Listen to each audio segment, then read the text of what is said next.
Folks are wanting to know, well, how are you selling land that's in the national forest? And I think we've got so many questions about it, it probably deserves an answer. So let me give you a little bit of a history about this forest. All the national parks in the United States, most all the national forests, well, they were all created back in 1936. Franklin Delano Roosevelt was the president. Some people say Eleanor was the president and Franklin was just the front man, but that's what some of the old timers say. Anyway, that's when all the national parks were created. Here in Texas, we've got the Big Bend National Park out in West Texas, Yosemite, Rocky Mountain, the Great Smoky Mountain National Park, and of course, the infamous Yellowstone. Everybody knows about that one. Thank you, Kevin Costner. Well, all these national parks, there's actually 54 of them in the United States. And then there's also 193 million acres of forest land.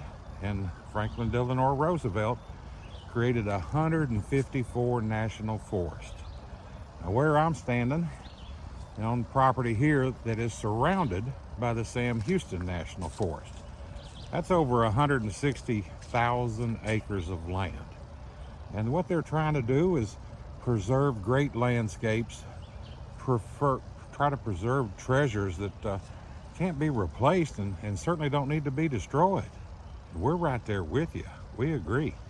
Well, you see, when these national forests were created, if you own private land in the forest, you could keep it in your family. You didn't have to sell it to the government. And so there's a lot of privately owned land peppered throughout the national forest. It's kind of scattered around. And so you'll see little homesteads, little houses, a driveway with a mailbox on the road, and that's it. And it's somebody that owns private land right in the middle of the national forest. Well, in the Sam Houston National Forest, there were two big ranches. One of them was called the De La Garza Ranch. It's down in Willis.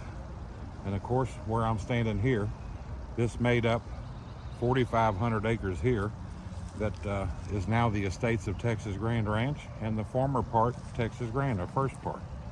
And so you can't buy a national forest, but we were lucky and we bought land that was privately owned in the middle of the national forest. So I hope that clears things up. As far as what we're doing to protect it, everything we possibly can. For one thing, we don't let anybody come out here and clear cut all the trees. It's in our covenants, conditions, and deed restrictions that you have to preserve 65% of these big, beautiful trees. And there's lots of them. Big, beautiful oak trees, 13 different varieties, East Texas loblolly pines, elms, sycamores, cedar trees, magnolias everywhere. It's a beautiful forest, and we want to protect it, so we're preserving trees too. And the other thing, we provide a lot of green space. The green space is for the animals and stuff. And folks think, well, are you hurting the animals and things? Well, obviously not. This is a small postage stamp compared to the 160,000 acre forest that they have to roam. So we want to protect them as well. We do our due diligence. We make sure there's no endangered plants, no endangered animals or anything before we even consider putting in a community like the Estates of Texas Grand Ranch. It gives you the opportunity to live in the forest, to live with Mother Nature, to live amongst all of Mother Nature's little peaceful critters. Come see us at the Estates of Texas Grand Ranch. Let us show you a little bit of the experience of what living in the forest would be like.